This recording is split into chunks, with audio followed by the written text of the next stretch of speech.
बाकी कराया हुआ है वो मैंने। रुक जाओ। हाँ बता, इसमें क्या बताऊँ? तो यही तो है 25वां।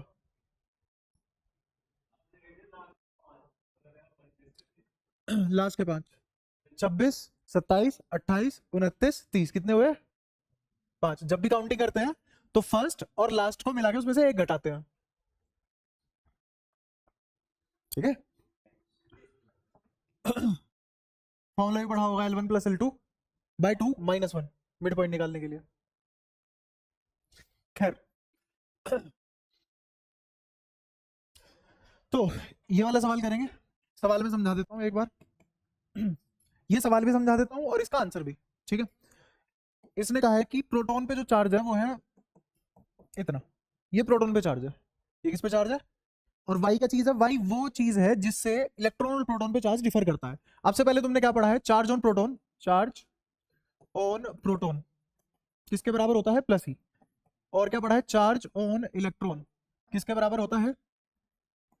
माइनस ही। एक बार देख लो, पिछली क्लास तहस नहस हो गई थी रिकॉर्डिंग के चक्कर में। हो रही है रिकॉर्ड? हाँ ठीक है। इसमें दिख रहा है सबको?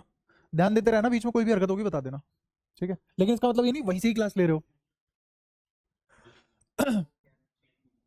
हाँ क्या? कैमरे वाली स्क्रीन भाई बेच दी वो, उसी को आप बेच के इस महीने में किराया गया है। हाँ नहीं वो तो रखा हुआ है ना, उसका क्या करूंगा बिना उसके। चलो खैर तुम यहाँ हो, वो फालतू की बात है। हाँ अगले महीने वो बेच दूँ, ठीक है। चार्ज ऑन प्रोटॉन प्लस ही, चार्ज ऑन इलेक्ट्रॉन माइनस ही, ये पढ़ा था। तो इसका मतलब अगर मैग्नीट्यूड वाइज देखें तो इन दोनों पे चार्ज बराबर होता है, इन दोनों पे चार्ज बराबर होता है। इसका मतलब एक इलेक्ट्रॉन प्लस एक प्रोटॉन, एक प्रोटॉन किसके बराबर होता था? 0 के बराबर होता था एज ए चार्ज। अगर मैं चार्ज निकालूं तो एक प्रोटॉन और एक इलेक्ट्रॉन का चार्ज जोड़ दूं तो कितना आएगा? 0। बट वो कह रहा है यहाँ ऐसा नहीं है, यहाँ ऐसा नहीं है। यहाँ पे चार्ज ऑन इलेक्ट्रॉन और चार्ज ऑन प्रोटॉन बराबर नहीं है here in this क्वेश्चन, ठीक है। तो अब ये और ये किसी से तो डिफर करेंगे, किसी फैक्टर से डिफर करेंगे ना। तो किस फैक्टर से डिफर करेंगे वो है भाई, ये दोनों किसी फैक्टर से डिफर करेंगे। जैसे मैंने बोला कि charge on proton is y times charge on electron. आप समझ में आया वाई क्या है? आगे समझ। इस तरीके से वाई एक फैक्टर है, वाई एक फैक्टर है, factor by which charge differs. बताओ कोई दिक्कत या तो कोई परेशानी? ये जो इक्वेशन आई है ये भी मैं तुम्हें बता सकता हूं कहां से आई है, फिर मुद्दे वाली बात नहीं है। पर फिर भी अगर तुम्हें फील करना हो तो मेरे को बताओ वाई क्या होगा।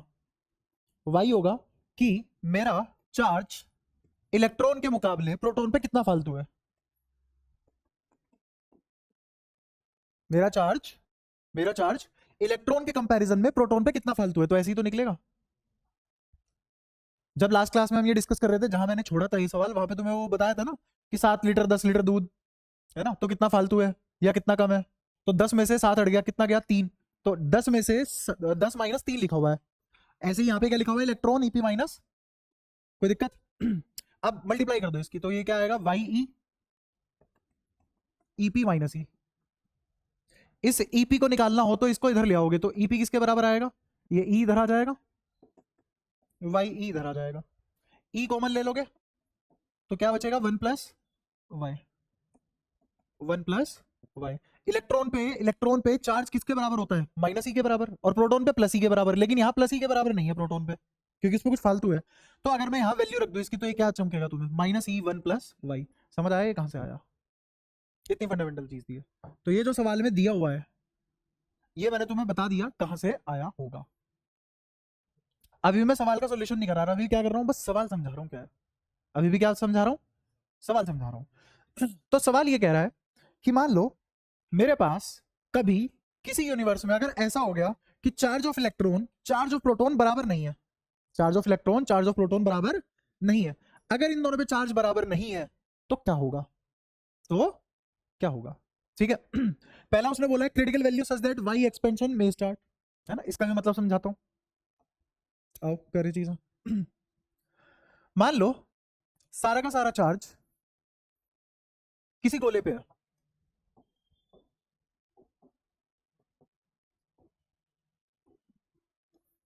ये है वो गोला जिसपे सारा चार्ज है ना। सबसे फंडामेंटल एलिमेंट कौन सा है हमारे पास?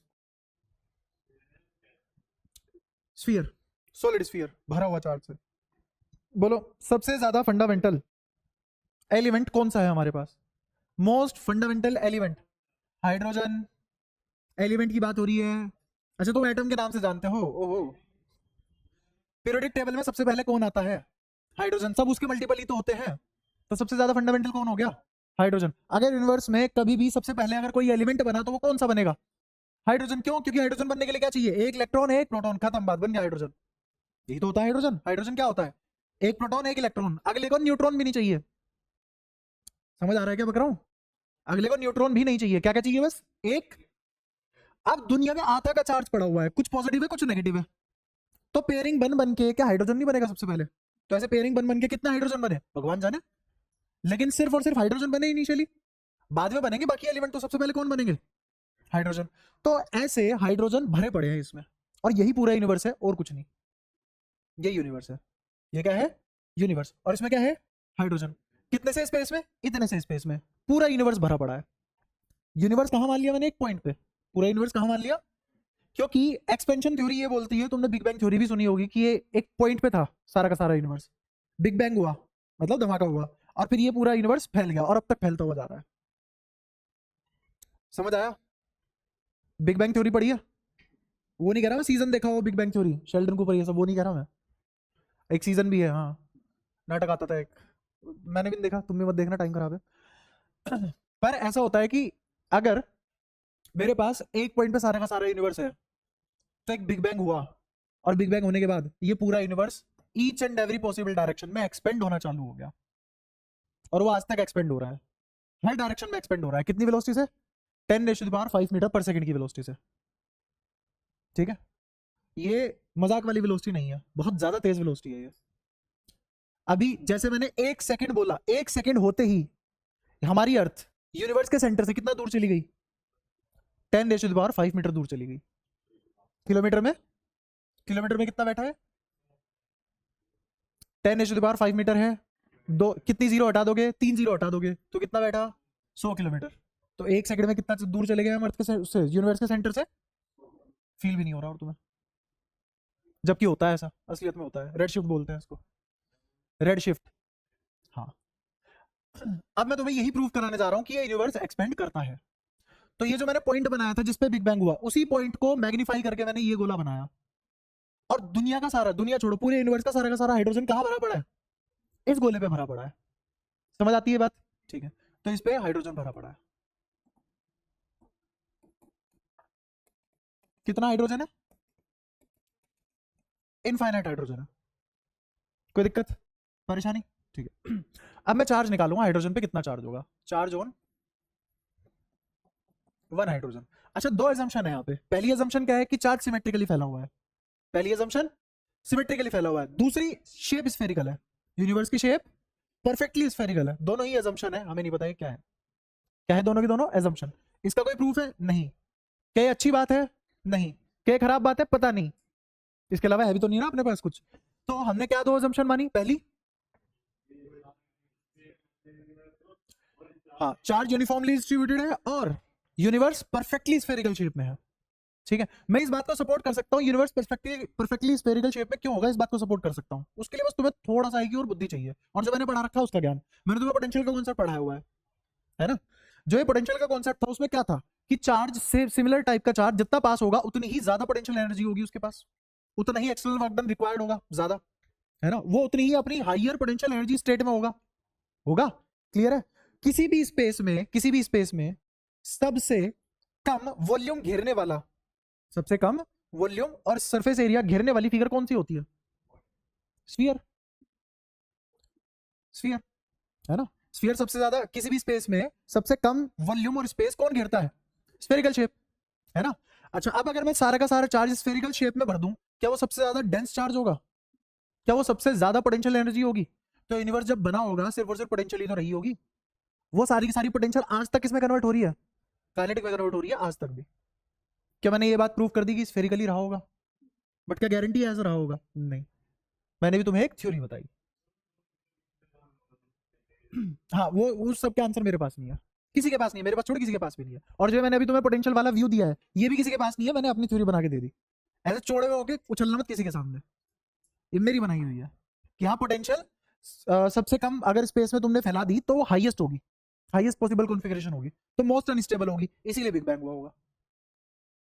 ठीक है ऐसे नहीं है किसी डॉक्टर रिसर्चर के पास जाके तुम ये बात करके उछल रहे हो, उसके पास 10 और थ्योरी होंगी, है ना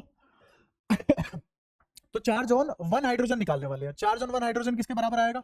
एक इलेक्ट्रॉन पे कितना चार्ज होगा प्लस एक प्रोटॉन पे कितना चार्ज होगा। तो एक इलेक्ट्रॉन पे चार्ज ई माइनस का प्लस एक प्रोटॉन पे कितना चार्ज होगा। आहा आहा यही तो पता है हमें, क्या पता है कि आज के दिन ये दोनों बराबर नहीं है। तो आज के दिन मेरा प्रोटॉन पे चार्ज क्या है? -1 + y इंटू ई।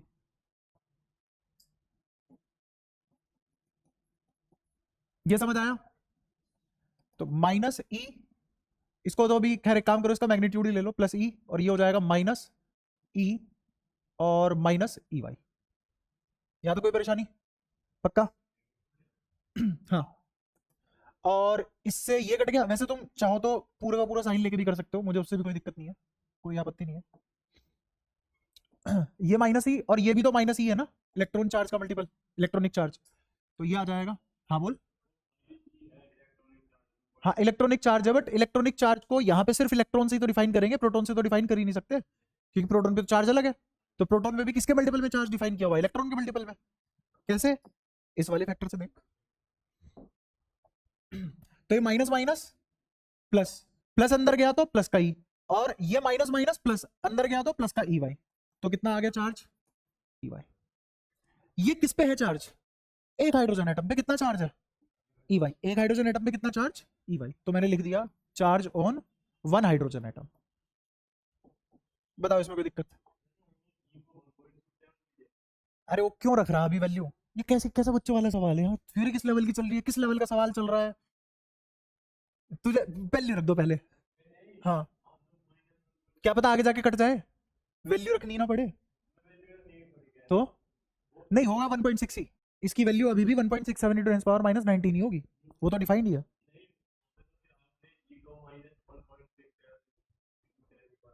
हाँ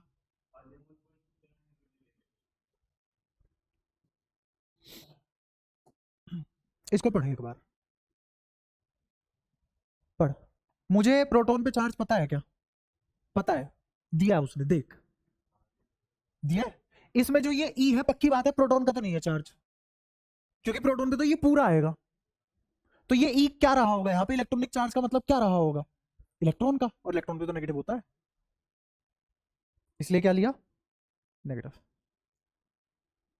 अब बताओ और कोई दिक्कत? क्लियर? क्योंकि अगर तुमने इस सवाल में एक भी बात मिस कर दी तो पता नहीं क्या क्या मिस हो जाएगा। जितना अब तक पढ़ा दिया सारी बातें इस्तेमाल होंगी इसमें। हाँ चार्ज पॉजिटिव आ रहा है एक हाइड्रोजन एटम पे, E Y.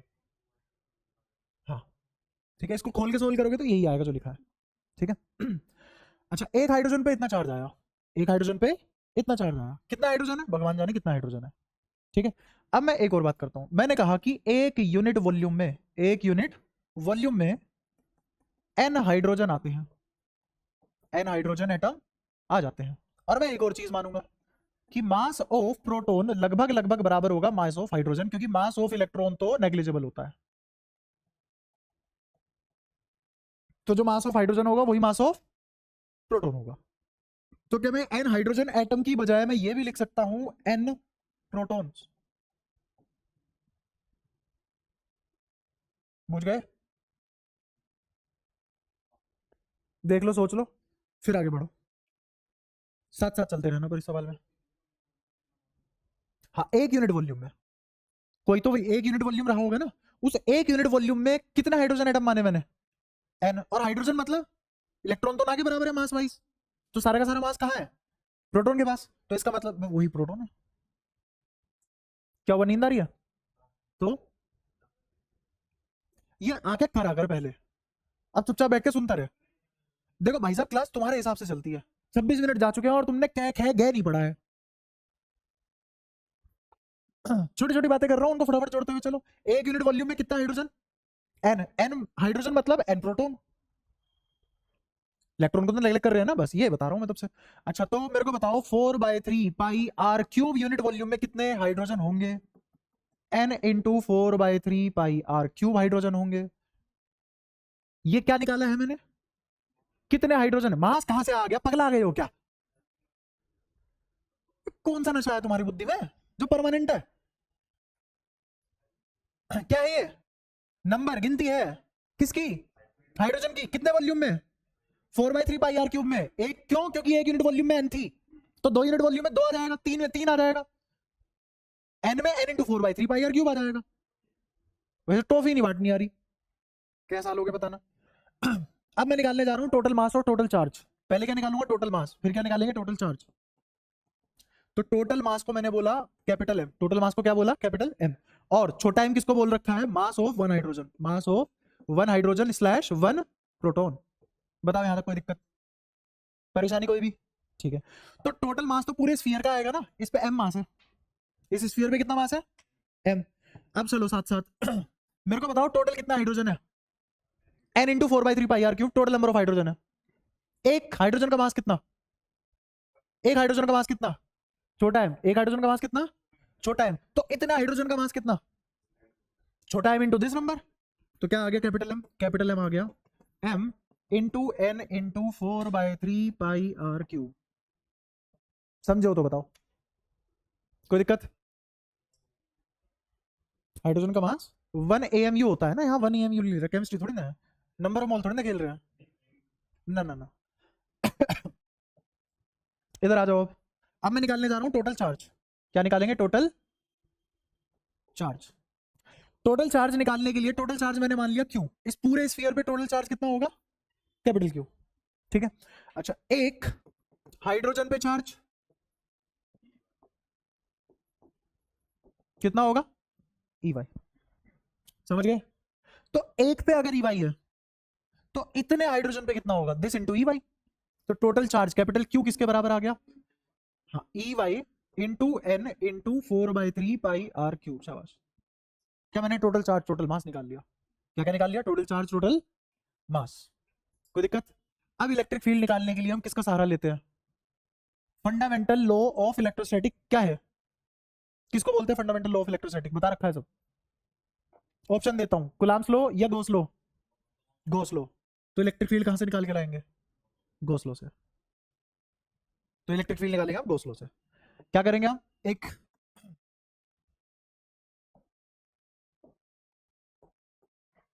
Gaussian surface imagine करेंगे जिसके अंदर ये सारा चार्ज आता होगा। ये क्या बनाया मैंने? Gaussian surface.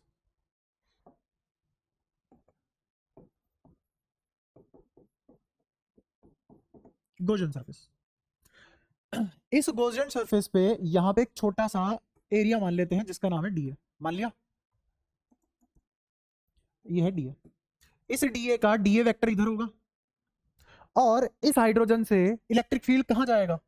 चार्ज कैसा है ओवरऑल? पॉजिटिव, तो कहां जाएगा? बाहर की तरफ। तो इलेक्ट्रिक फील्ड भी कहां जाएगा? बाहर की तरफ। तो क्या लिखा जाएगा गॉस थ्योरम से? E डॉट डीए किसके बराबर होगा? Q by epsilon naught. ये क्या है? Net charge. ये क्या है? Q enclosed. Q enclosed. पूरा का पूरा इनवर्स गॉसियन सरफेस में कैद कर लिया, तो जो पूरे इनवर्स पे चार्ज होगा वही Q एनक्लोज्ड होगा। पल्ले पड़ती है ये वाली बात? पक्का? ठीक है। ऐसे ही गॉसियन सरफेस से हम एक और चीज निकालेंगे। अगर मैं निकालूं G डॉट डीए, ये G क्या है? Gravitational field. E क्या है? Electric field. G क्या है? Gravitational field. G क्या है? Gravitational field. तुम इसको एक्सेलरेशन ड्यू टू ग्रेविटी के नाम से जानते हो। जब बड़ी क्लास में आता है बच्चा, तो एक्सेलरेशन ड्यू टू ग्रेविटी नाम की कोई चीज नहीं होती, वो ग्रेविटेशनल फील्ड होता है असलियत में।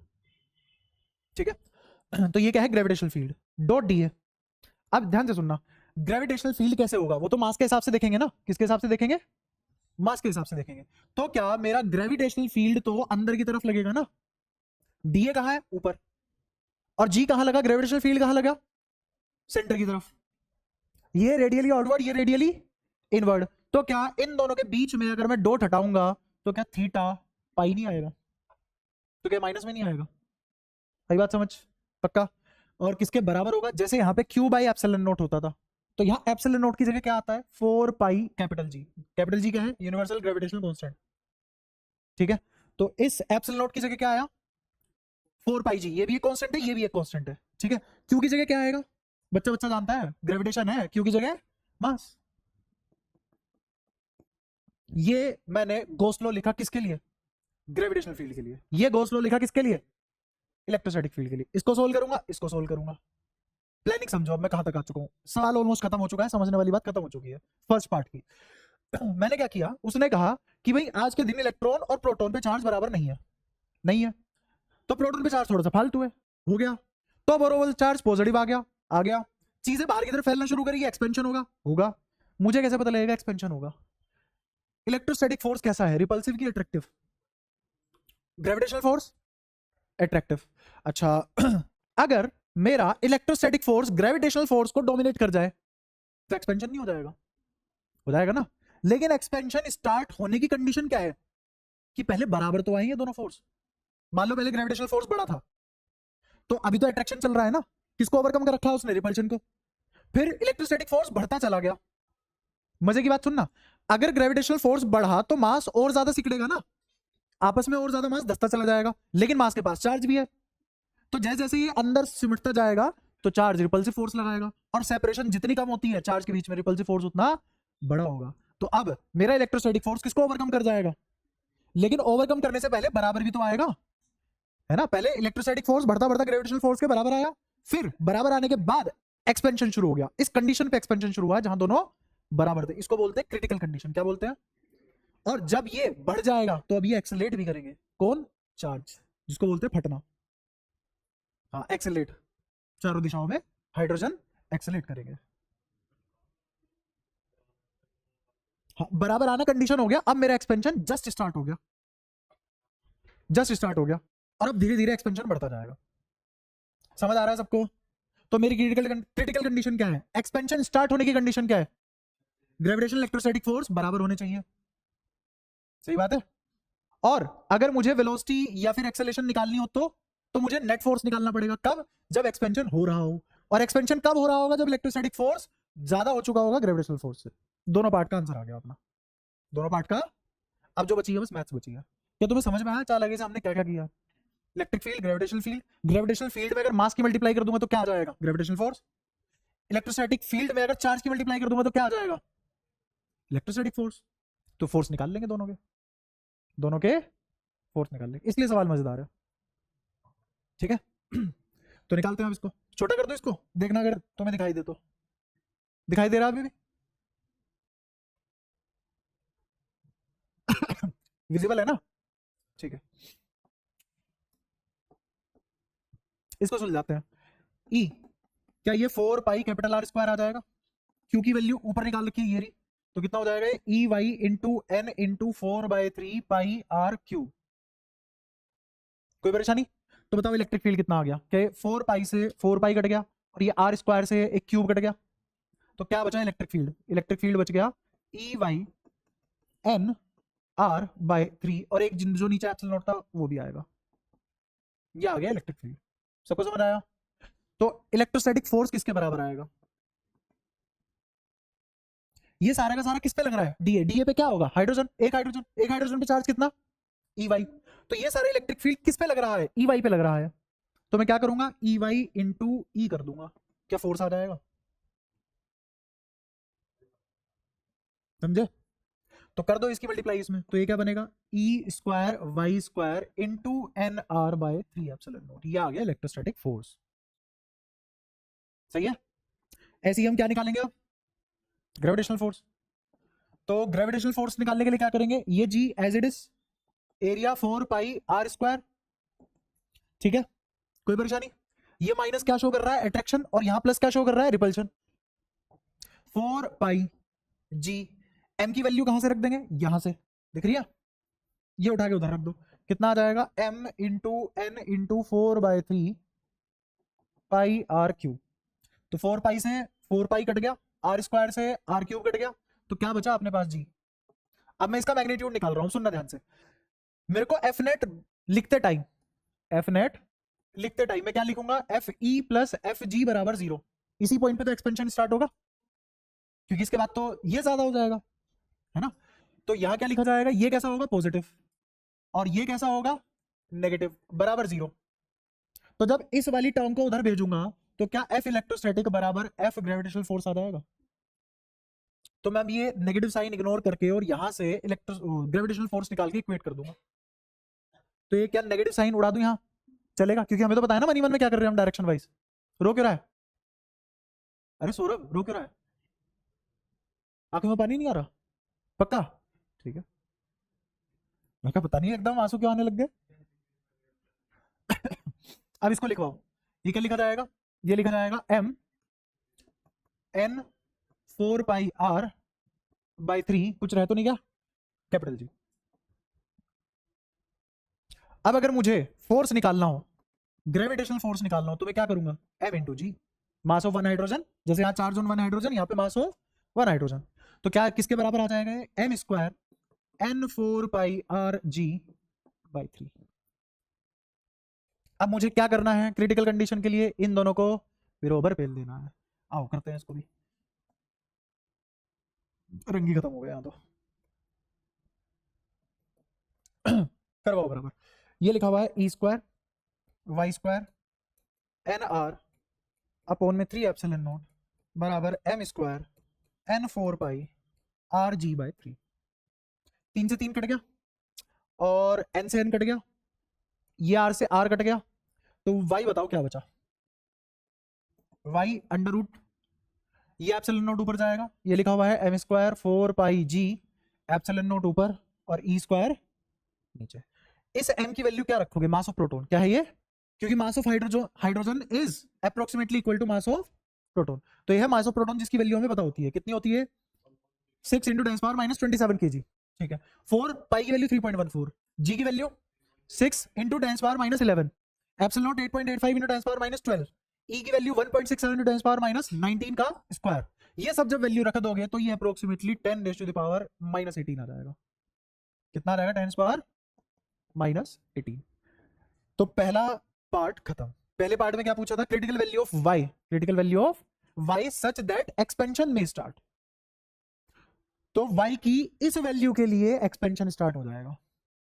क्या पहला पार्ट समझ आ गया, क्वेश्चन भी समझ आया, पहला पार्ट का आंसर भी समझ आ गया, किसी को कोई दिक्कत हो तो पूछ सकता है, पक्का। फिर दूसरे पार्ट में क्या पूछा उसने, दूसरे पार्ट में पूछा show that velocity of expansion is proportional to the distance from the centre. तो आओ इसको भी देखते हैं, ये रहा सेंटर, यहां से r जितना बढ़ेगा, r जितना बढ़ेगा उतने उसी के प्रोपोर्शनल वेलोसिटी भी बढ़ेगी, उसी के प्रोपोर्शनल वेलोसिटी भी बढ़ेगी, ये प्रूफ करने को बोल रहा है। अब तो एक्सपेंशन चालू हो गया ना, तो अगर एक्सपेंशन चालू हो चुका है तो फॉर एक्सपेंशन तुम क्या लिखने वाले हो, एफ इलेक्ट्रोस्टैटिक बड़ा हो जाएगा एफ ग्रेविटेशन से। तो अब एफ नेट किसके बराबर लिखा जाएगा, एफ नेट बराबर लिखा जाएगा F electrostatic minus F gravitation. क्या यही एफ नेट आएगा, और इस एफ नेट को किसके बराबर इक्वेट कर दूं, किसके इक्वेट कर दूंगा, एम इंटू ए, मास इंटू, क्योंकि ये किसने कहा था, न्यूटन लॉ ने, उसने कहा था कि हाँ बिल्कुल, यहां तो कोई परेशानी। इस गॉसियन सरफेस के लिए सारे फोर्स इंटरनल है ना, हटने वाले सारे फोर्स एक्सप्लोसिव इंटरनल है ना, तो अगर इंटरनल मोमेंटम चेंज होगा नहीं, मोमेंटम कंजर्व्ड है, तो एफ नेट जो भी आएगा वो किसकी वजह से आएगा, इंटरनल कंजर्वेटिव फोर्स की वजह से आएगा, और वही क्या होगा, उसका नाम क्या होगा, मास इंटू एक्सेलरेशन। नाम क्या होगा उस फोर्स का, मास इंटू एक्सेलरेशन, ठीक है। अब बस इस वाली वैल्यू में से ये वाली वैल्यू घटा के एम ए के बराबर रखनी है, थोड़ी सी मैथ्स लगेगी, अपने आप आ जाएगा आंसर। इसको तो अगले पेज पे करना पड़ेगा, और छोटा करो तो ये गायब हो जाएगा। इस वैल्यू को लिखो और इस वैल्यू को लिखो, अगले पेज पे बताना मुझे क्या है, जल्दी।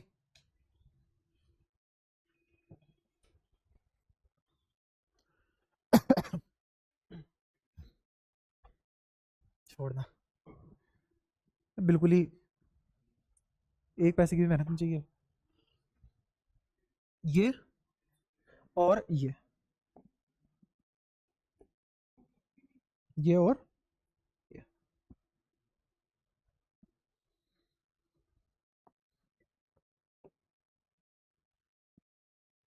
उतार लिया, बताते क्यों नहीं फिर, बोलो बोलो।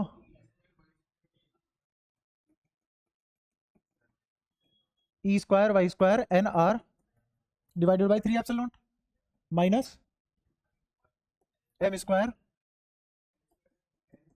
हाँ, अपॉन, ठीक है। ये किसके बराबर है? Mass into acceleration. अब मैं एक्सेलेरेशन निकाल रहा हूँ। एक्सेलेरेशन जो मैं निकालूंगा उसमें से ध्यान से देखना, मैं इसमें से आर बाहर कॉमन निकाल रहा हूँ।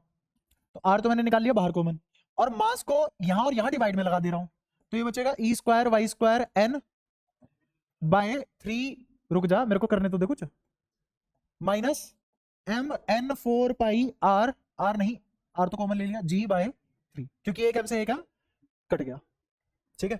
अब सुनना ध्यान से, ई एक कांस्टेंट है, वाई की वैल्यू अभी निकाली 10 पावर माइनस 18 एक कांस्टेंट है। एन यूनिवर्स में जितने थे एटम, चार्ज कंजर्वेटिव है ना, तो उतने ही होंगे। एप्सिलॉन नॉट और मास ऑफ प्रोटॉन कंजर्वेटिव, मतलब वो कांस्टेंट है ये भी, और 3 तो कांस्टेंट था ही, कि सारे का सारा गुच्छा कांस्टेंट है, ये पूरा का पूरा कांस्टेंट हो गया। अच्छा ये कांस्टेंट, अगेन ये कांस्टेंट, ये कांस्टेंट, ये कांस्टेंट, ये कांस्टेंट, नीचे वाला भी कांस्टेंट, ये भी पूरा, again constant minus constant is another constant. तो ये पूरी टर्म कैसी आ गई? इस कांस्टेंट का नाम रखा गया अल्फा स्क्वायर। क्या नाम रखा गया? Alpha square. तो मेरा ए किसके बराबर आया? ए आया आर अल्फा स्क्वायर। ए किसके बराबर आया? R alpha square. अब एक और चीज, इस एक्सेलेरेशन को क्या ऐसे लिख सकते हैं? D square Y by D t square बराबर आर अल्फा स्क्वायर। अब यहाँ एक चीज मेरे को रटने को बोलनी पड़ेगी तुम्हें, वो है ग्रेजुएशन वाली मैथ्स। ये है second order linear differential equation. क्या है ये? Linear differential equation of second order, ठीक है। या फिर ऐसे भी बोल सकते हो, second order linear differential equation, second order linear differential equation.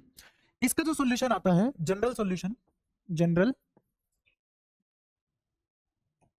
General solution वो आता है A E to the power alpha T plus B E to the power minus alpha T.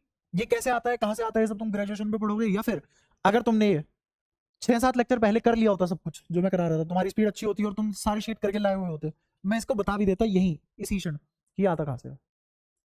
मजेदार चीज है ना। जैसे मैथ्स भी बहुत इंटरेस्टिंग चीज है। अगर मैं तुमसे पूछूं कि मैंने कोई इक्वेशन ली e to the power minus T plus E to the power t, अगर मैं इसको डिफरेंशिएट करूं विद रिस्पेक्ट टू एक्स, तो ये क्या बनेगा? डी वाई बाय टी के रेस्पेक्ट में, d y by D T किसके बराबर आ जाएगा? Minus e to the power minus T plus E to the power t, सही है। अच्छा फिर मैं एक बार और डिफरेंशिएट करूं तो ये किसके बराबर आ जाएगा? माइनस माइनस प्लस, तो E to the power minus T plus E to the power T, ये खुद किसके बराबर है? वाई के। तो D square Y by D T बराबर वाई। क्या कर दिया मैंने प्रूफ, एक आसान से डिफरेंशियल इक्वेशन लेके।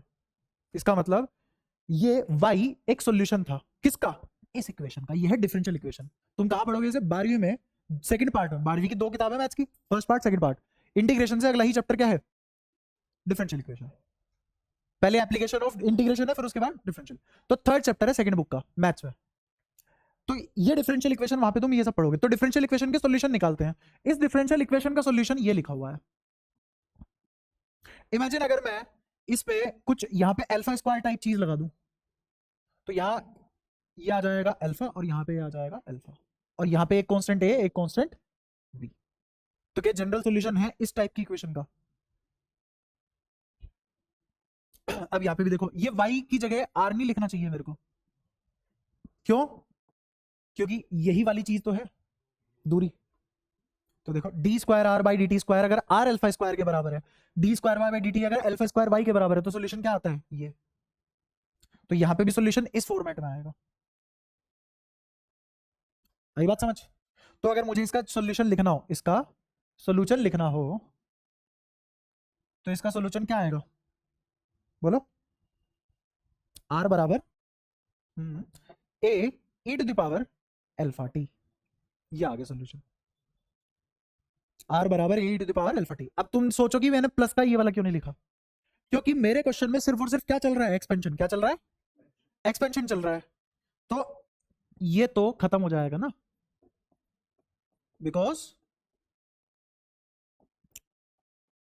Conditions are of expansion.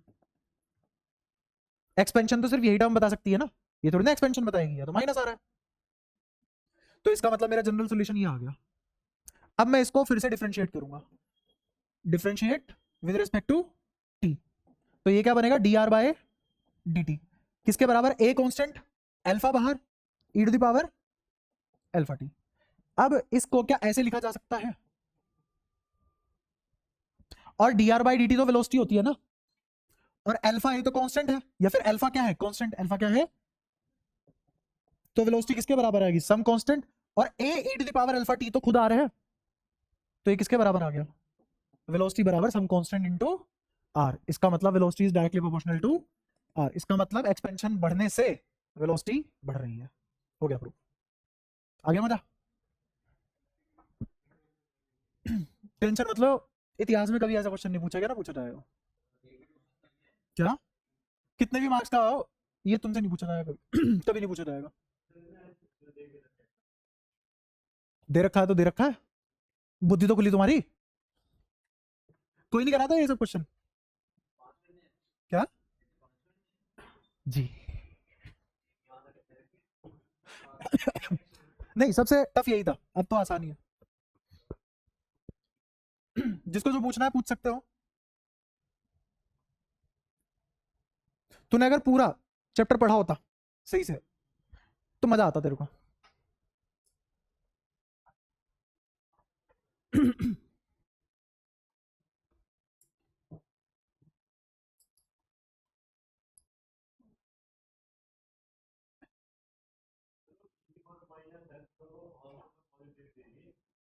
क्या, ये देख टाइम के साथ ये घट रहा है, इसका मतलब एक्सपेंशन तो नहीं हो रहा, ऐसे देखते हैं। हाँ, तुझे इस फंक्शन का कार्यक्रम पता ही नहीं ना, कैसे काम करता है ये फंक्शन। इसका मतलब ये जैसे जैसे टाइम बढ़ेगा तो ये पावर नेगेटिव में बढ़ेगी, तो ये नंबर छोटा होता चला जाएगा, तो इसका मतलब ये आर को या फिर जो जिसका जनरल सॉल्यूशन है एक्सेलरेशन को घटाएगा, तो ये तो नहीं हुआ एक्सपेंशन, इसलिए इसको डिस्कार्ड किया गया। ठीक है।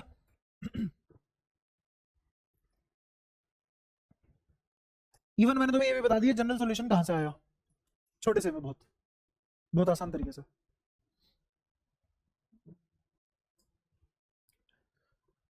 वरना इसको कॉम्प्लीमेंट्री फंक्शन और इंटीग्रेटिंग फैक्टर, दो चीजों के समेशन से निकाला जाता है general solution.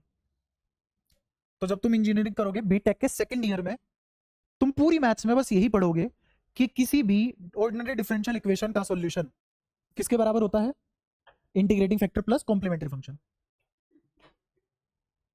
Integrating factor complementary function निकालने में ही हवा टाइट रहती है, पूरे पूरे 6 महीने, पूरे एक सेमेस्टर।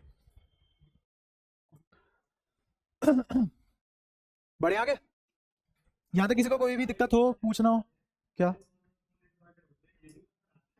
ये तो, ये भाई वही फर्क है, जैसे देख मैं तुम्हें यहाँ पढ़ा रहा हूँ, और जैसे पूरा मोहल्ला यहाँ आसपास 5-10 किलोमीटर के रेडियस में जो भी पढ़ा रहा होगा, जो फर्क मेरे पढ़ाने और उनके पढ़ाने में है, वही फर्क एक आईआईटी में जो प्रोफेसर है उसके पढ़ाने में, और एक जो लोकल कॉलेज जिसको 25,000 रुपए तनख्वाह मिलती है महीने की, उसके पढ़ाने में।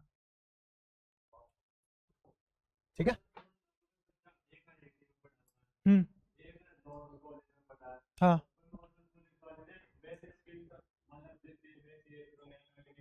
हम्म।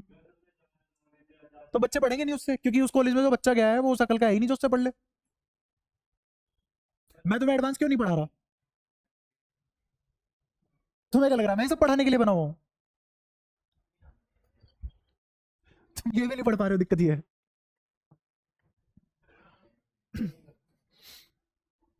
अच्छा, इस सवाल से पहले एक और चीज, एक कॉन्सेप्ट बताता हूँ, ये सवाल तुम्हारे लिए आसान हो जाएगा, वरना क्वेश्चन भी जहर है। एक छोटा सा कॉन्सेप्ट तो मैं बताता हूँ, उससे ये सवाल आसान हो जाएगा। मेरा काम यही है, मुश्किल से मुश्किल चीज को आसान तरीके से पेश करना, है ना। आओ एक और कॉन्सेप्ट सीखते हैं। क्या, किसकी, मैथ्स वाले सर की, मैथ्स वाले सर, सोना सर। तो अच्छा, नाम क्या है, तू पूछ रहा है उससे क्या नाम है उनका, कहाँ रहते कहाँ है, एसआर। अरे भाई थोड़ा सा ये आसान भाषा में बता दे। हाँ, एसआर क्या है ये एसआर, अच्छा ना, पूरा फुल फॉर्म तो बता दे भाई। ए सीआर बन के बैठे हैं, एसआर एसआर। प्रताप पूरा जगह का नाम कहाँ पढ़ाते, कहाँ, हमने बिहार में ही? हाँ तो ऐसा बोलना शिवाजी पार्क, देख तू मत बता यार। तू रास्ता में मत बताइयो, वरना अगर किसी रिक्शा वाले को रास्ता बताया और घूमता हुआ वापस तू से मिल गया, उतर के मारेगा तेरे को।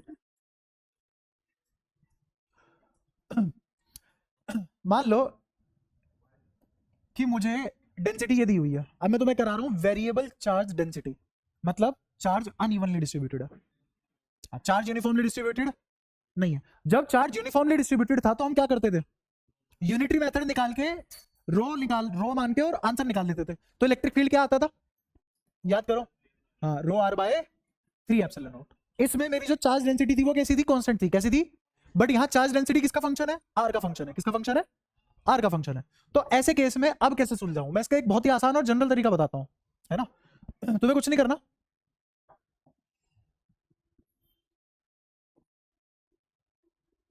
एक्स दूरी पे जाके एक डीएक्स थिकनेस की शेल माननी है, एक्स दूरी पे गए और थिकनेस कितनी है इस शेल की, डीएक्स, एक्स दूरी पे जाके डीएक्स थिकनेस की एक शेल माननी है, मान ली। अब इस शेल पे मुझे चार्ज निकालना है, तो बहुत छोटा सा चार्ज होगा डीक्यू। तो ये डीक्यू कैसे निकलेगा, ये डीक्यू तुम जानते हो ये वॉल्यूमेट्रिक चीज है ना, वॉल्यूम है इसका कोई, ये वॉल्यूम पूरा, ये वाले वॉल्यूम की बात नहीं कर रहा मैं, कौन से वॉल्यूम की बात कर रहा हूं, हाँ जो डीएक्स थिकनेस के अंदर है, इस वाले वॉल्यूम की बात हो रही है, समझ आया। तो ये है डीवी, ये है डीवी।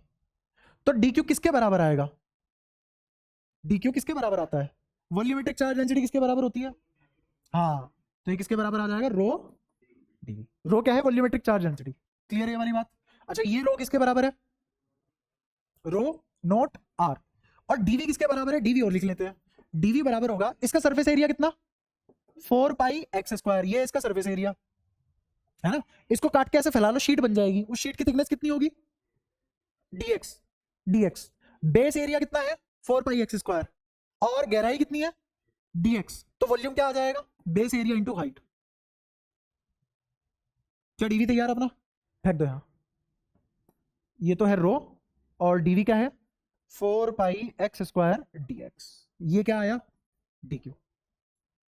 गॉस थ्योरम क्या बोलती है, गॉस थ्योरम बोलती है E dot DA, E dot DA कौन बराबर होगा, Q enclosed, Q enclosed, Q enclosed क्या होगा यहाँ पे, इस चार्ज का इंटीग्रेशन, इस चार्ज का integration divided by epsilon naught, ये क्या है, Q नेट एनक्लोज्ड। इसको उठाओ यहाँ पे लो, या फिर इस डीक्यू की वैल्यू है रख दो। तो आओ करते हैं, इलेक्ट्रिक फील्ड ई, क्योंकि इस शेल के साथ भी, सॉलिड शेल है, इस सॉलिड शेल के साथ भी हर डीए कितना एंगल बनाएगा इलेक्ट्रिक फील्ड से, 90, अबे 0। तो क्या ई बाहर आ जाएगा, क्लोज इंटीग्रल किसका बचेगा, सिर्फ डीए का, और डीए का क्लोज इंटीग्रल कितना आ जाएगा इधर, सरफेस एरिया 4 पाई, बुझे, ठीक है बराबर, डीक्यू की वैल्यू रख दो उठा के, रो नोट 4 पाई, और आर की बजाय यहां क्या आएगा, एक्स, क्या आएगा, क्योंकि ये किसका फंक्शन है, आर का, जो आर की वैल्यू होगी वही, क्योंकि यहाँ पे एक्स बराबर आर लिया हुआ है, या फिर आर बराबर एक्स लिया हुआ है मैंने, हाँ फंक्शन ऑफ दूरी है ना, तो दूरी क्या है आज के दिन एक्स, तो ये फंक्शन भी क्या बन जाएगा, रो नोट एक्स, बुझ गए, कोई दिक्कत तो क्या लिखा जाएगा, 4 पाई x³ dx divided by epsilon naught, और इंटीग्रेशन कहां से कहां तक, 0 से x, इंटीग्रेशन कहां से कहां तक, 0 से x। तो इस पूरे को सोल्व करेंगे तो रो नॉट 4 पाई तो बाहर, x³ का इंटीग्रेशन x की पावर 4/4, x की पावर 4/4, और नीचे एप्सिलॉन नॉट, बोल, क्योंकि यहां से यहां तक लिया ना मैंने। तो अगर तुझे पूरे शेल का रेडियस पता है तो बस x की जगह क्या कर देगा, लास्ट स्टेप में r पुट कर देगा, पूरे के लिए आ जाएगा।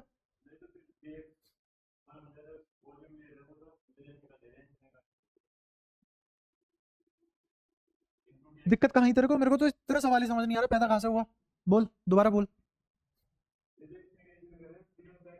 हाँ, तो मुझे इस शेल पे निकालना है सारा का सारा। हाँ, ये डीक्यू ये डीक्यू भी तो डीएक्स के लिए निकाल रखा है, इसी शेल के लिए तो निकाल रखा है डीक्यू भी। दिक्कत पता है कहाँ है? मैथ्स नहीं आती, सच्ची बात है, मैथ्स नहीं आती। अब मैं मैथ समझा देता हूँ, सुन। इस डीक्यू को अगर मैं जीरो से लेके, मान ले ये कैपिटल आर है, अगर इसको जीरो से लेके कैपिटल आर तक इंटीग्रेट कर दूं, तो इलेक्ट्रिक फील्ड किसकी वजह से आएगा? अगर मैं इसको जीरो से लेके एक्स तक इंटीग्रेट कर दूं, तो इलेक्ट्रिक फील्ड किसकी वजह से आएगा? किसकी वजह से आएगा? अब बता क्या दिक्कत है, बोल बोल। अब समझ आ गया, मैथ्स की दिक्कत थी। इंटीग्रेशन में लिमिट के हिसाब से पैरामीटर सेट हो जाएगा, ठीक है। मान लो यहां से लेके यहां तक की कोई आर रेडियस पे शेल होती, तो यहाँ पे क्या रख देते तुम, लिमिट जीरो से आर, और इधर क्या आ जाता 4πr²। तो अब इस माल मसाले के वजह से इलेक्ट्रिक फील्ड आ जाता। आई बात समझ? बताओ कोई दिक्कत यहां तक? सही है। ये जो जीरो से एक्स इंटीग्रेशन लिया है, इसका मतलब ये है कि मैंने पहली शेल कहां मानी, पहली शेल कहां मानी, सेंटर पे, फिर दूसरी शेल, उससे बाद फिर तीसरी शेल, चौथी शेल, कितनी शेल है? इनफाइनाइट। क्या सारी शेल कंटिन्यूअस है? उन सभी शेल की वजह से डी की जोड़ना हुआ, तो इंटीग्रेट तो करूंगा जीरो से एक्स। और अगर मुझे जीरो से कैपिटल आर तक इंटीग्रेट करना पड़ गया, इसका मतलब मैंने जीरो पे एक शेल मानी, इनफाइनाइट शेल मानी, कहां तक? कैपिटल आर तक। तो उन सभी की वजह से इलेक्ट्रिक फील्ड आ जाएगा। बुझे? सही बात है, ठीक है। तो अब काटा पीटी मचा लो, ठीक है, ठीक है। तो कितना आ गया आंसर? रो नोट x² 4πε0, ये आ गया इलेक्ट्रिक फील्ड, ये आ गया। अब ये जल्दी से जल्दी कैसे निकाला जाए वो समझो। तुम्हें कुछ नहीं करना, तुम्हें बस लिखना है E इंटू 4πx² बराबर रो, और जो तुमने यहाँ पे dv निकाला है, dv तो हमेशा ही क्या निकल के आएगा, 4πx² dx का integration divided by epsilon naught. ये एक जनरल इक्वेशन है। अब मैं तुम्हें एक सवाल देता हूं, सवाल ये है कि मेरा रो है के r², तो उसने पूछा है इलेक्ट्रिक फील्ड बताओ कितनी होगी। बोलो इलेक्ट्रिक फील्ड कितनी होगी? क्या E इंटू 4πx² बराबर रो की जगह क्या रख देंगे, के r², 4πx² dx, और क्योंकि मैंने x पे निकाल रहा हूं, तो ये r भी किसके बराबर होगा, x अपॉन में एप्सिलॉन नॉट। इंटीग्रेशन कहां से कहां तक, जीरो से x तक। तुम चाहो तो जीरो से r कर सकते हो, हर जगह r आ जाएगा, यहां भी r आ जाएगा। कैपिटल R करना चाहो कैपिटल R आ जाएगा, a करना चाहो a आ जाएगा, ठीक है। बिल्कुल सब कुछ कॉमन, 4π भी बाहर, तो x की पावर 4 का इंटीग्रेशन करना है, x की पावर 4 का इंटीग्रेशन करना है, तो x की पावर 5/5 आ जाएगा, x की पावर 5/5। और इधर 4πx² चल ही रहा था, x² से घटा पावर 3, 4π से 4π कटी गया, तो e किसके बराबर आ गया, kx³/5ε0। ये है मुद्दे की बात। हो गया आसान? भयंकर सवाल, एक सेकंड में, ठीक है, आ रहा है समझ? अब एक और शॉर्ट ट्रिक दे सकता हूं मैं तुम्हें।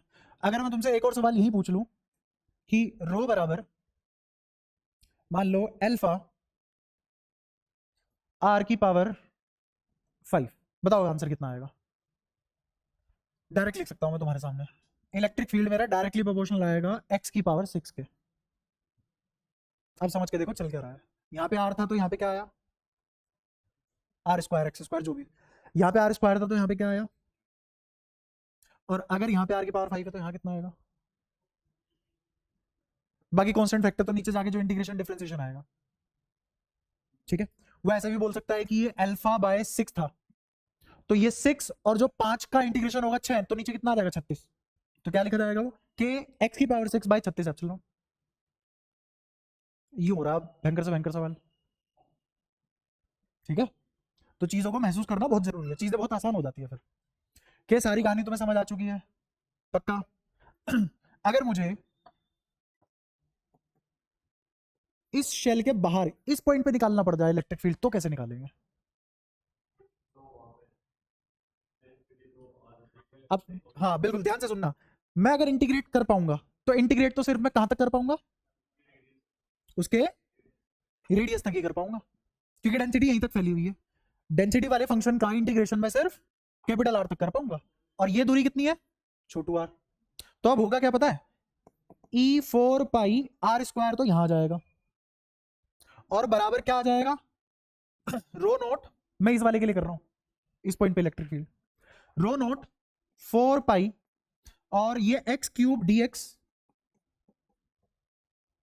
बाहर एप्सिलॉन नोट, ये कहां से कहां तक होगा इंटीग्रेशन, 0 से r तक, 0 से r तक और यहां पे क्या आ जाएगा कैपिटल R स्क्वायर, सॉरी उल्टा है, उल्टा है,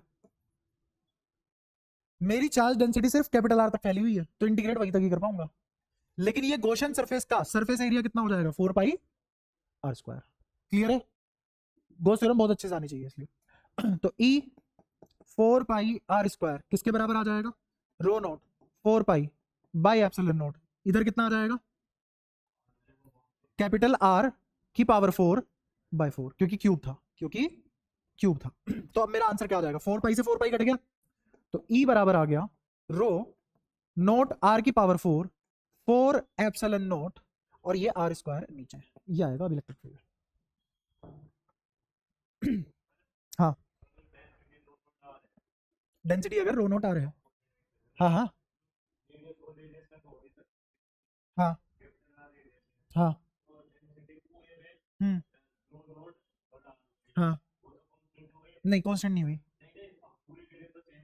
नहीं भाई वेरिएबल का मतलब यही होता है, तो मैंने अगर ये फिक्स कर दिया तो इसके फिक्स करने के लिए इस शेल पे कांस्टेंट होगी, ये क्या बात हुई, तो अंदर बदल बदल के सबको जोड़ेगा ना, तभी तो क्या आएगा रो नोट कैपिटल R, और रो नोट कैपिटल R अगर तू बोल रहा है इसमें चार्ज होगा तो गलत है ये, सुन, हाँ तू जो कह रहा है वो मुझे पता है एग्जैक्टली कहाँ गलत है ना अगर सुनने पे ध्यान देगा एक बारी में समझ में आ जाएगा, और अपने पत्ते खोलता रहेगा तो फिर मैं कहता रहूंगा तो मेरी बात पे ध्यान नहीं देगा, जो तूने रो नोट कैपिटल R रो के बराबर किया है वो सिर्फ इस शेल की चार्ज डेंसिटी आई है, पूरे स्फीयर की नहीं आई, समझ गया हो तो अच्छा आया समझ में, और मुझे किसकी वजह से चाहिए, पूरे स्फीयर की वजह से, क्या मैं लिख पाऊंगा ऐसे,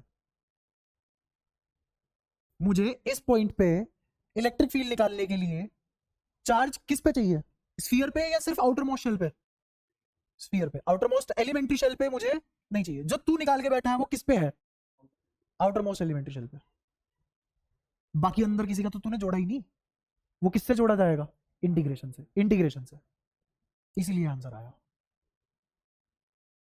इनको बिना एलिमेंट के लिए नहीं कर पाओगे, एलिमेंट लेना ही पड़ेगा और उस एलिमेंट को इंटीग्रेट करना पड़ेगा कि कंटिन्यूअस समेशन है,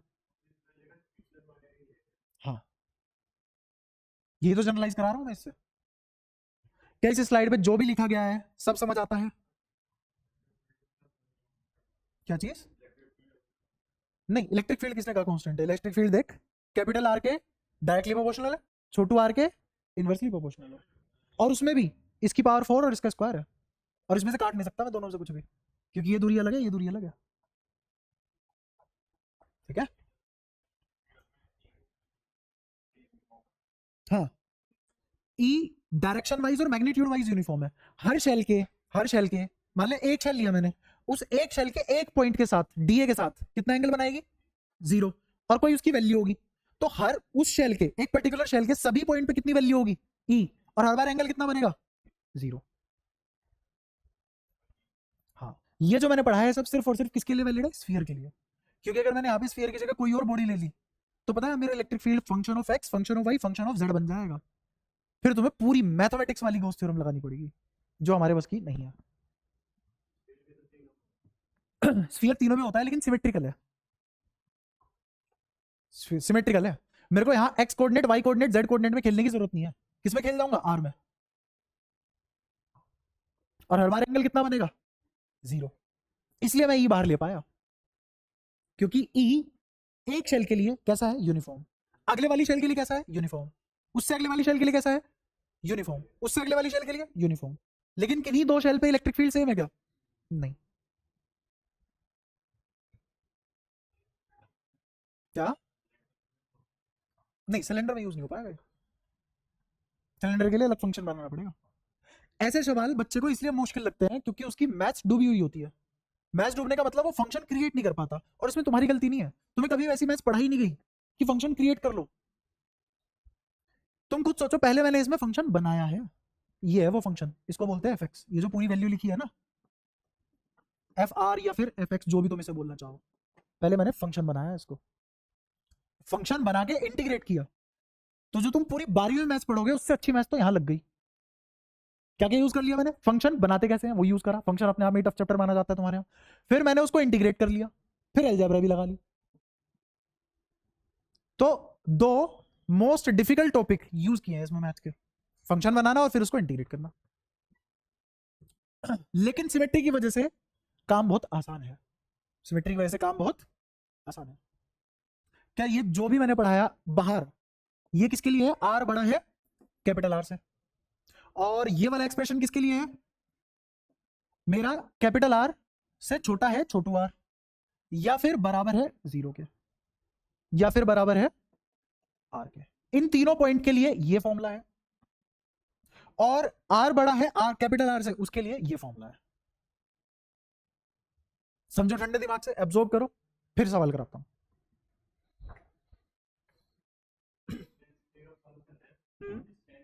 डेंसिटी आर का फंक्शन है, डेंसिटी दूरी का फंक्शन है। हाँ हाँ, शेल के लिए नहीं, इसने तो फंक्शन पूरे के लिए दिया है, बट ये आर की वैल्यू कंटिन्यूअसली चेंज हो रही है, तो डेंसिटी भी कंटिन्यूअसली चेंज होगी। तो मैं तो पहले एक छोटे से एलिमेंट की निकालूंगा डेंसिटी, फिर इंटीग्रेट करके पूरे की निकालूंगा। ये जो डेंसिटी दी है फिक्स वैल्यू में नहीं दी है, किसमें दी है, फंक्शनल फॉर्मेट में। मैंने उसको किसमें कन्वर्ट किया, फिक्स फॉर्मेट में। पूछते रहो जो जो तुम्हारी बुद्धि में आ रहा है, क्योंकि मैं तो एबल हूं तुम्हारा हर क्वेश्चन का आंसर करने के लिए। हार्डली तुम्हें कोई ऐसा मास्टर मिलेगा जो बोलता कि कुछ ही पूछो, कितना भी घूम के पूछ लो। जो फंडामेंटल मजबूत होते हैं किसी का भी आंसर दे सकता है आदमी।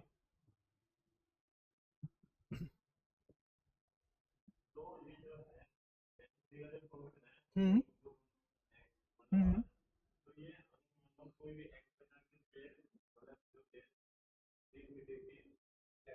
हम्म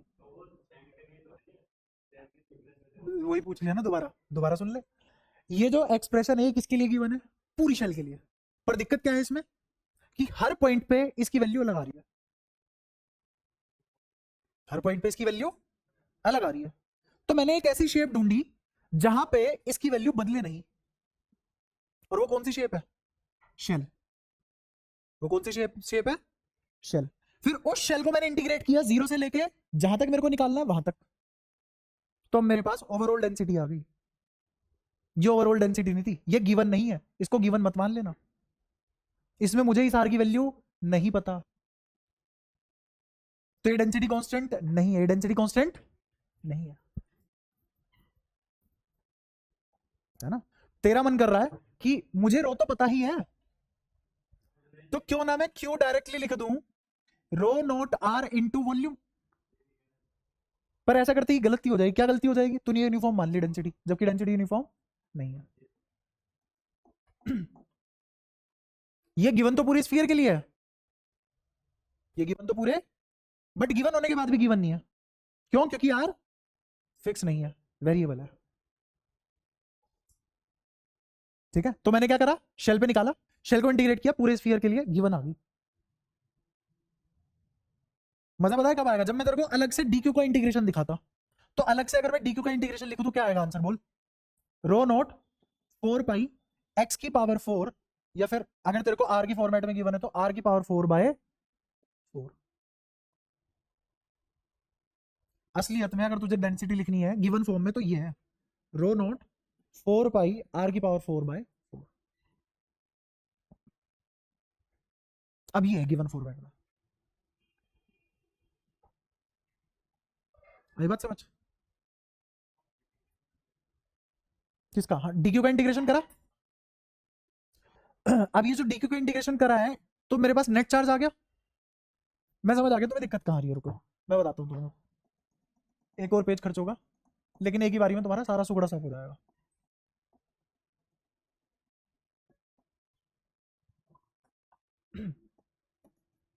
ये रो नोट आ रहा है, मैं इसको यूज करके डायरेक्टली यूज करके चार्ज निकाल सकता हूं क्या, क्यों नहीं निकाल सकता, क्योंकि डेंसिटी नॉन यूनिफॉर्म होने का मतलब है हर पॉइंट पे चार्ज अलग है, हर पॉइंट पे चार्ज अलग है। तो चार्ज निकालने के लिए मुझे एलिमेंट्री चार्ज निकालना पड़ेगा, और एलिमेंट्री चार्ज किसके बराबर होगा? रो डीवी। देख डीवी तो चेंज हो ही रहा है, हर शेल का वॉल्यूम अलग अलग होगा, लेकिन रो भी तो चेंज हो रहा है, और मुझे इलेक्ट्रिक फील्ड निकालने के लिए चार्ज चाहिए होता है, चार्ज एनक्लोज चाहिए होता है। असलियत में इलेक्ट्रिक फील्ड बाद में आया था दुनिया में, पहले गॉस लॉ आया था, गॉस लॉ की मदद से हमने इलेक्ट्रिक फील्ड निकाला हुआ है, और हर बार मैं वही कर रहा हूं, ठीक है। ये थोड़ी सी अच्छी एप्लीकेशन है गॉस लॉ की। तो ये डीक्यू में डायरेक्टली इसकी वैल्यू पुट करके निकाल सकता हूं यहाँ पे। तो देख इसकी तो वैल्यू ये रख दी ना, बट साइड में क्या है? डीवी भी तो है, तो डीवी तो लिखना पड़ेगा। तो क्या जाएगा? 4 pi are square d r. D r क्या है? Thickness of shell. ये जो चार्ज निकाले मैंने कहाँ निकाला? शेल पे निकाला। कहाँ? शेल पे निकाला। डेंसिटी यूज करके चार्ज कहाँ निकाला? शेल पे। अगर मैं इसको इंटीग्रेट कर दूं तो क्या मैं हर शेल का चार्ज ऐड करता जा रहा हूं? तो जहां से जहां तक इंटीग्रेट करूंगा उतनी ही शेल का चार्ज ऐड कर लूंगा, तो मेरे पास ओवरऑल क्यू नेट आ जाएगा। अब पूछो दोबारा, क्या पूछ रहे हो? हाँ, शेल तक का चार्ज। शेल तक का चार्ज मतलब पूरे वॉल्यूम का भरा हुआ। कितनी शेल का? इनफाइनाइट शेल का। कहां तक? जहां तक तुमने ली है लास्ट शेल। अब लास्ट शेल तुम एक्स तक भी ले सकते हो, आर तक भी ले सकते हो, कैपिटल आर तक भी ले सकते हो, बाहर वाले आर तक भी ले सकते हो। हाँ, इस पूरे का चार्ज मैंने इस पूरे का निकाला है। एलिमेंट किसको लिया है? डीएक्स थिकनेस वाली शेल को। और जो चार्ज आया वो किस पे आया? स्फीयर पे, जिसका रेडियस एक्स है। चार्ज किस पे आया? एक्स रेडियस के स्फीयर पे। समझ आया? या तो कोई परेशानी? इसी को बोलते हैं एलिमेंट लेना। मैंने चालाकी से क्या एलिमेंट लिया? शेल। अब मुझे पता है बहुत सारी शेल को जोड़ने से क्या मिलते हैं? स्फीयर। तो मुझे अगर स्फीयर पे चार्ज निकालना था तो पहले शेल पे तो निकाल लूं, फिर उन सभी शेल के चार्ज को जोड़ लूंगा तो क्या आ जाएगा? स्फीयर पे। आई बुद्धि में बात? बताओ कोई दिक्कत हो तो। सारी बातें क्लियर हैं मौलिक भाई साहब? छोड़ दूंगा, टेंशन मत ले, जल्दी छोड़ दूंगा, उसकी टेंशन मत ले। हाँ, पूछ ले, जल्दी पूछ ले। बाद में मेरे पास टाइम नहीं है, सच बता रहा हूँ, पूछ जल्दी पूछ। तो कल को फिर पूछेगा। हाँ हाँ। हम्म हम्म हम्म हम्म। हाँ, दो तीन डायमेंशन में होती है शेल। भाई थिकनेस ना भी ले, शेल 3 डायमेंशन में होती है। देख मैं बताता हूँ एक और चीज। आ देख, बढ़िया चीज बताऊंगा। ये एक शेल है, इस शेल का यहाँ एक पॉइंट लिया, क्या है? शेल के ऊपर है? अरे ऊपर है, सरफेस पे बाहर, सरफेस पे बाहर है ये पॉइंट, ठीक है। ये छोटा सा एरिया डी एक पॉइंट है। क्या है? ये एक पॉइंट है। ये है x axis, y axis, z axis. तो यहां से लेके यहां तक पोजीशन वेक्टर क्या ऐसे लिखा जाएगा? X y z. ये एक्स वाई जेड क्या तीनों ही आ रहे हैं? तो जो मेरा कोऑर्डिनेट लिखा जाएगा वो आर की फॉर्मेट में लिखा जाएगा हमेशा। इसीलिए मैं ये सवाल कर पाया, इसीलिए क्यूब के लिए नहीं कर पाऊंगा। इसीलिए देख यहाँ पे क्या आया, क्या गया? अगर वहीं पे ये कुछ और हो जाता, क्यूबॉइड हो जाता, तो यहाँ पे x into y into z आता, क्योंकि ये स्फीयर है।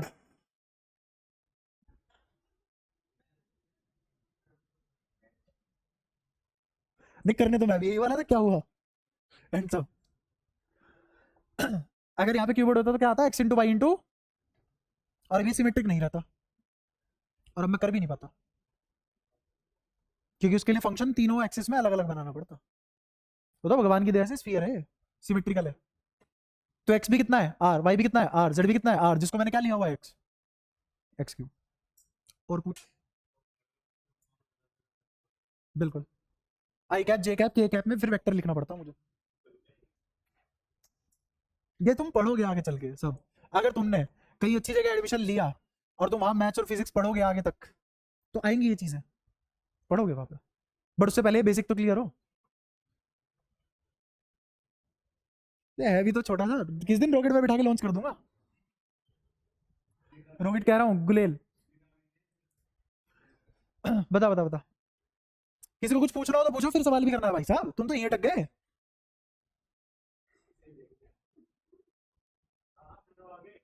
ये सब खुद से जाके पढ़ना है घर पे आज, वरना मारे जाओगे। अब देखो ये सवाल है कितना आसान हो जाता है अगर तुम्हें वो सारी चीजें आती है तो, समझना अब इसको भी। उसने कहा एक स्फीयर लो जिसका रेडियस है r, चार्ज डेंसिटी डिस्ट्रीब्यूटेड रो r बराबर की r। तो उसने मुझे क्या कहा कि हमने एक स्फीयर लिया, क्या लिया, स्फीयर, जिसपे डेंसिटी कितनी है, के आर, डेंसिटी कितनी है, के आर।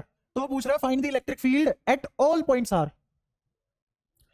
तो मुझे पता है अगर मेरा आर 0 है या फिर कैपिटल आर है या फिर कैपिटल आर से छोटा है, तो तीनों के लिए जो इलेक्ट्रिक फील्ड आएगा वो किसके बराबर आएगा, वो आएगा रो नोट, रो नोट, रो नोट की जगह क्या आएगा, के आर स्क्वायर अपॉन में 4 एप्सिलॉन नॉट।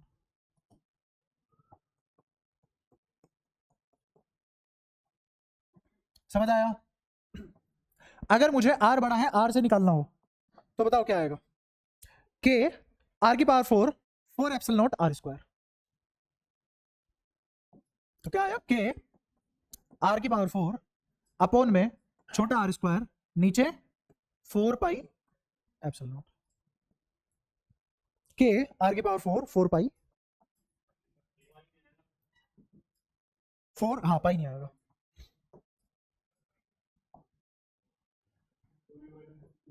बस बस बस, ठीक है।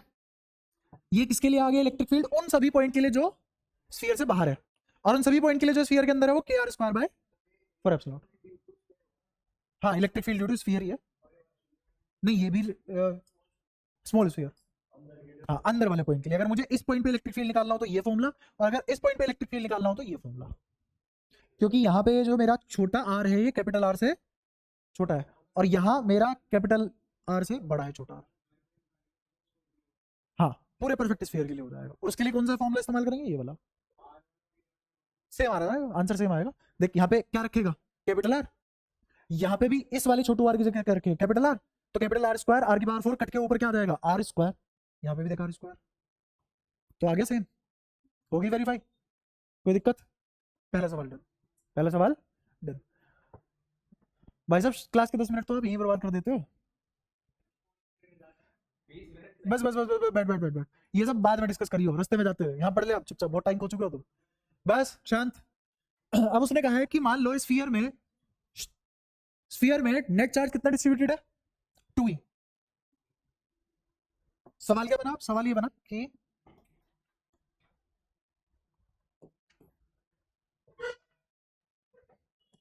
उसने कहा इस पूरे पे कितना चार्ज डिस्ट्रीब्यूशन है, 2e चार्ज डिस्ट्रीब्यूटेड है किस पे, पूरे स्फीयर पे। और ये कैसे चार्ज है, नेगेटिव, कैसे चार्ज है, नेगेटिव। तो पूरे स्फीयर पे नेगेटिव चार्ज है, ये है क्यू नेट ऑन स्फीयर। पढ़ लो एक बार, समझ आ जाएगा तुम्हें। Total charge on sphere is 2e where e is the electron charge. Electron charge, electronic नहीं, इलेक्ट्रॉन चार्ज, इलेक्ट्रॉन चार्ज मतलब ये नेगेटिव है, क्या है ये, नेगेटिव है। तो मेरा स्फीयर नेगेटिवली चार्ज है, स्फीयर नेगेटिवली चार्ज है, इतनी बात क्लियर होगी। अब उसने कहा where can two proton be emitted such that the force on each of them is 0। मतलब मैं इस स्फीयर के अंदर मुझे 2 प्रोटॉन रखने हैं, कैसा चार्ज है इस स्फीयर पे, कैसा चार्ज है, नेगेटिव चार्ज है, स्फीयर इज नेगेटिवली चार्ज। अब इस नेगेटिवली चार्ज स्फीयर पे 2 प्रोटॉन रखने हैं, और इस तरीके से रखने हैं कि नेट फोर्स 0 बन जाए, नेट फोर्स क्या बने, 0 बने। मुझे 2 फोटोन इस स्फीयर में ऐसी जगह रखने हैं कि मेरा नेट फोर्स क्या आ जाए, 0 आ जाए। समझ आया। हाँ तो करवा रहा हूं मैं, assume that the introduction from the proton not alter negative charge, ठीक है। इसका मतलब जो जहां भी मैं, उसने क्या बोला है कि जहां भी मैं 2 फोटोन रखूंगा उसकी वजह से पूरे स्फीयर पे जो चार्ज फैला हुआ है उसके डिस्ट्रीब्यूशन में कोई फर्क नहीं आएगा। इसका मतलब ये नहीं है कि यहाँ ये नेगेटिवली चार्ज है और मैंने यहाँ एक पॉजिटिव रखा, यहाँ एक पॉजिटिव रखा, तो ये सारे के सारे नेगेटिव पॉजिटिव के पास चले गए, ऐसा नहीं होगा। जो चार्ज जहां है वहीं रखा रहेगा, जो चार्ज जहां है वहीं रखा रहेगा। और इंसुलेटर में होता भी ऐसे ही है। और वेरिएबल चार्ज डेंसिटी इंसुलेटर की हो सकती है, कंडक्टर की तो सेल्फ डिस्ट्रीब्यूशन होती है। ये सारी बातें क्लियर है। तो ये जो एज्यूम बोला है उसे एज्यूम बोलने की जरूरत थी भी नहीं, हमने इस कदर पढ़ी हुई है चीजें कि हम ये लाइन स्किप भी कर दे तो हमें कोई फर्क नहीं पड़ता, हमें पहले से आती है। ठीक है, अब आगे का सवाल करते हैं। मैंने कहा कि सेंटर से डायमेट्रिकली अपोजिट एंड पे r दूरी इधर, r दूरी इधर, मैंने 2 प्रोटॉन रख दिए, रख दिए।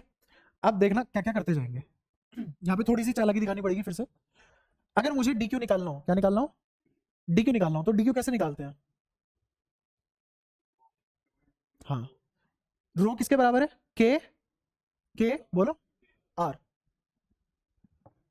दिख गया? K r into d v, d v 4 pi are square d r, है ना? वहां तुम करोगे, यहाँ आर स्क्वायर लिख के यहाँ डीएक्स लिख के आ जाओगे, फिर बोलोगे यार इंटीग्रेट कैसे करें इसको, फंक्शन था इसका इंटीग्रेशन, ठीक है? तो डी क्यू किसके बराबर आ जाएगा? के 4 पाई बाहर, और ये आर क्यूब मतलब आर स्क्वायर बाय 4, किसके बराबर है? 2e, किसके बराबर है? क्योंकि गिवन है। तो बताओ कोई दिक्कत? सारी बातें क्लियर है? तो यहां से के की वैल्यू निकाल रहा हूं मैं, किसकी वैल्यू? क्या? अरे तो मैंने पूरे का ही तो निकाला है डी क्यू, भाई मैं ये निकाल रहा हूं, ये negative charge, net negative charge कितना होगा, नेट नेगेटिव चार्ज कितना होगा वो निकाला है मैंने। मान ले कि 2e मुझे नहीं पता था, और मुझे अब इस स्फीयर पे नेट चार्ज निकालना है, कैसा चार्ज फैला हुआ है इस पे? नेगेटिव। उसने कितना दिया है? 2e, और मेरे हिसाब से कितना आया? इतना। तो यहां से के की वैल्यू निकल जाएगी।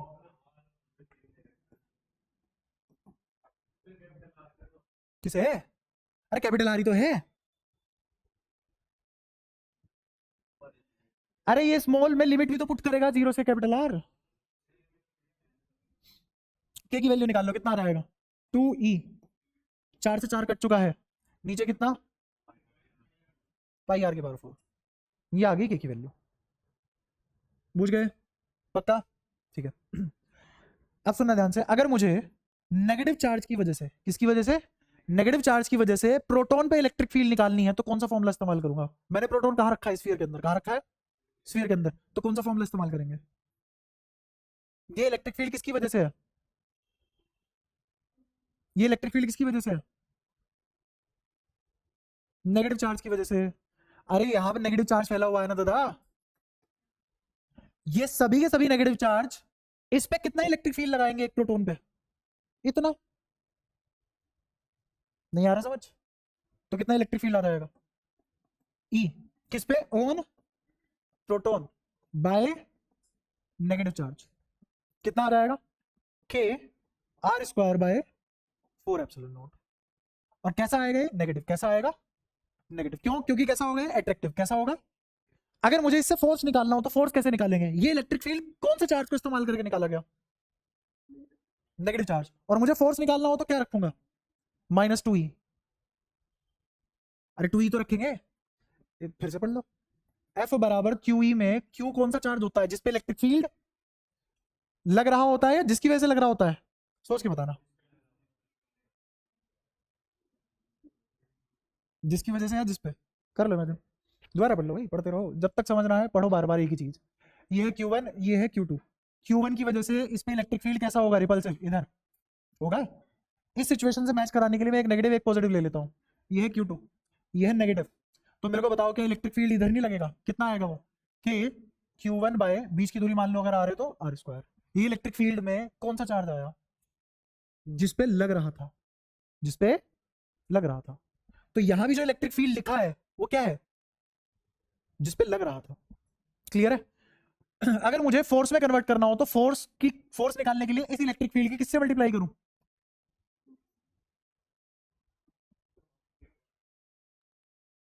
हाँ, तो ये Q1 ही तो लगा रहा है इस पे इलेक्ट्रिक फील्ड।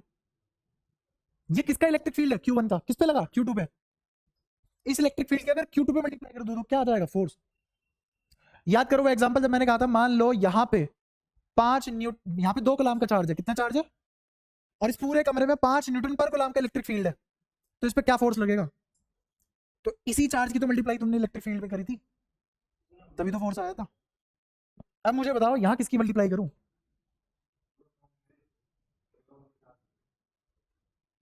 ये इलेक्ट्रिक फील्ड किस पे लगा? प्रोटॉन पे लगा। किसकी वजह से? नेगेटिव चार्ज की वजह से। यहाँ Q2 पे लगा इलेक्ट्रिक फील्ड, तो यहाँ किससे मल्टीप्लाई होगी? प्रोटॉन से। किससे मल्टीप्लाई होगी? प्रोटॉन से। सीख गए, समझ गए? तो फोर्स क्या आएगा, माइनस के आर स्क्वायर 4 एप्सिलॉन नॉट, किससे मल्टीप्लाई कर दूं, प्रोटॉन से। एक प्रोटॉन पे कितना चार्ज होता है, E। बुझ गए, समझ आया? अच्छा, इन दो प्रोटॉन के बीच में क्या इलेक्ट्रिक फील्ड लगेगा, या इन दोनों ये दोनों प्रोटॉन आपस में कितना रिपल्सिव फोर्स लगाएंगे, ये तो पॉइंट चार्ज है ना। हाँ बिल्कुल, ये दोनों है पॉइंट चार्ज, तो ये था एफ एट्रैक्टिव और ये क्या हो जाएगा, एफ रिपल्सिव। किसके बराबर आ जाएगा, के प्रोटॉन पे चार्ज ई स्क्वायर अपॉन में दोनों के बीच की दूरी, और इस के को मैं के नहीं रख रहा क्योंकि ये वाला के 1/4 एप्सिलॉन नहीं है, ये कौन सा के है, सवाल में जो कांस्टेंट गिवन है के। तो मैं यहाँ पे इसकी जगह क्या लिखूंगा, इसकी जगह, इस के की जगह हम लिखना पसंद करेंगे 1/4 पाई एप्सिलॉन नॉट, ताकि कंफ्यूजन ना हो। तो 1/4 pi epsilon not E square by 2r का होल स्क्वायर। अब जितना रिपल्सिव फोर्स लगा उतना ही अगर अट्रैक्टिव फोर्स लग गया तो एफ नेट 0 आ जाएगा। चाला की समझ आई तो कर दो। ये वाला के किसके बराबर है, 2e अपॉन पाई आर की पावर 4। अब दोनों को इक्वेट कर दो उठा के, ठीक है। इसको थोड़ा छोटा कर रहा हूं ताकि इसी स्लाइड पे हो जाएगा।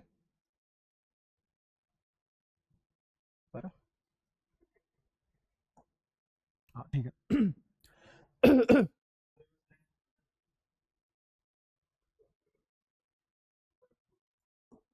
कोई नहीं, अगले वाले पे कर लेंगे, छोड़ो। तू कह रहा पूरे को सिलेक्ट करूँ ऐसे,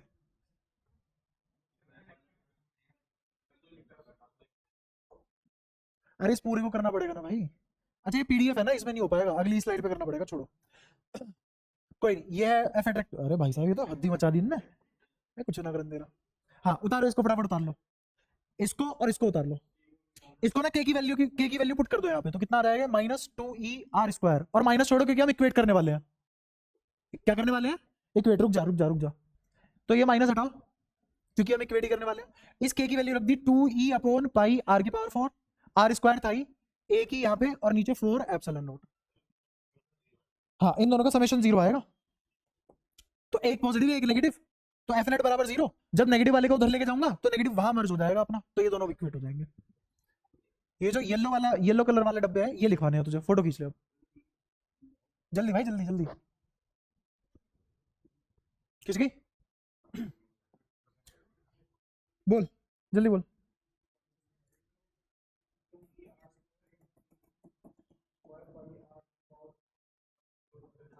बोल बोल बोल बोल, थोड़ा तेज बोल, बुलंद आवाज में बोल। हाँ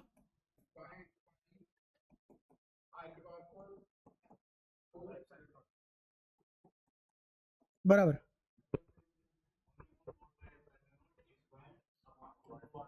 वो तो ही याद ही हो जाएगी, ए स्क्वायर बाय 2r का होल स्क्वायर, तो 4r² लिख लूं।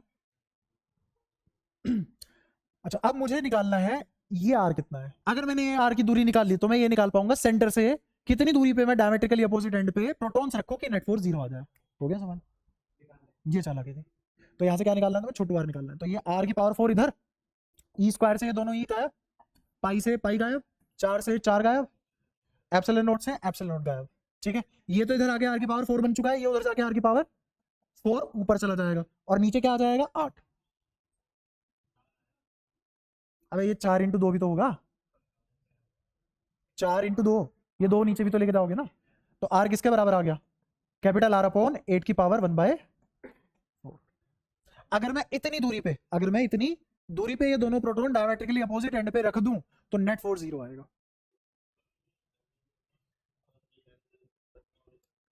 रखने डायमीटर पे ही रखने पड़े। देख सवाल मेरे को करना है तो मैं सिमेट्री के हिसाब से लेके चलूंगा ना चीजें। अगर मैंने एक ऐसे मान लिया और एक ऐसे मान लिया, तो तुम बहुत ज्यादा मेहनत करके 3 फंक्शन बना के आंसर निकालोगे, बाद में पता लगेगा इन दो वेक्टर के बीच में 180 का एंगल आ रहा है। बात तो वही बड़ी, मैंने पहले ही सिमेट्रिकल मान लिया। तो हमने आज 2 सवाल करे हैं, 3 कहा, 2 ही गए, 2 ही करे भाई साहब, तुमने 2 में ही घूंट पी ली पूरी। तो अब ये जो लास्ट के 5 सवाल होते हैं एग्जाम्पलर में, मजेदार होते हैं और कोई नहीं कराता इन्हें। हाँ पागल है क्या? ये पूरा कर ले पहले, अगली क्लास से करंट इलेक्ट्रिसिटी चालू करूंगा मैं, मतलब अगली से अगली क्लास से पहले ये खत्म करो पूरा। एक्स्ट्रा क्लास लेके कर लो, इस संडे को रख लेंगे एक्स्ट्रा क्लास, एक टेस्ट भी रख दूंगा, एक्स्ट्रा क्लास भी रख दूंगा।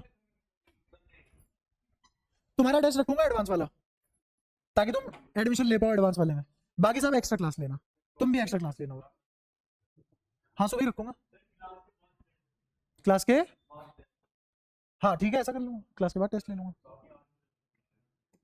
सुबह साथिया जो कहता है वही नहीं आता, फिर से रेगुलर क्लास में नहीं आया जा रहा। कहाँ भाई साहब, ये काम बंद कर दे तेरे जितने भी चल रहे हैं, काम है कि धंधा है ये बता।